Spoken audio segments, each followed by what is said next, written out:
I wanted to make a comment in relation to the reports around the Russian request with Indonesia. This would be a catastrophic failure of diplomatic relations if Penny Wong and Anthony Albanese didn't have forewarning about this before it was made public.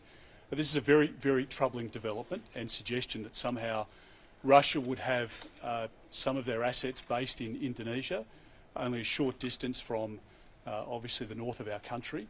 We need to make sure that the government explains exactly what has happened here. Did the Prime Minister know about this before it was publicly announced by the President of Indonesia? And what is the government's response to it? The Prime Minister and the Foreign Affairs Minister should have this depth of relationship with Indonesia to have had forewarning of this, and if they haven't, I think they need to explain to the Australian people what has gone wrong here, because this would be a very, very significant development and a negative one that's obvious to all of us. I'm happy to take a couple of questions. How dangerous is this situation, Mr. Dutton? Well, Tim, we've seen Russia in action under President Putin in Ukraine. We've seen women and children who have died in Ukraine as a result of decisions of Vladimir Putin. He's a murderous dictator, and we don't welcome his presence in our neighbourhood at all. It is deeply destabilising, and we would want to hear from the Prime Minister about what efforts have been undertaken. Obviously, surely they must have known about this before it's been made public, and if not, then that is a catastrophic failure of Penny Wong and Anthony Albanese. And at a time when the Prime Minister says we live in the most precarious period since the end of the Second World War, we've got a government taking $80 billion out of defence, and that is completely and utterly unacceptable.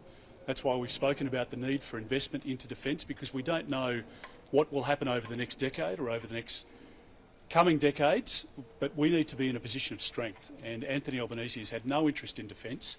They obviously inherited the AUKUS deal, but really they've just marked time in relation to it, and I want to make sure that we can keep our country safe in a very uncertain period. If Russia is listening, what is your message to it? Well, my message to President Putin is that he's not welcome in our neighbourhood. We have an excellent relationship with the Indonesians. I've met with the President both when he was Defence Minister and when he was President-elect. I caught up with him for a lengthy conversation in Canberra before he was officially sworn in. And Prabowo is a good friend of Australia, and he's got many good friends here in the Australian Defence Force, and he's spent a lot of time in Australia, and he's a respected friend of our country.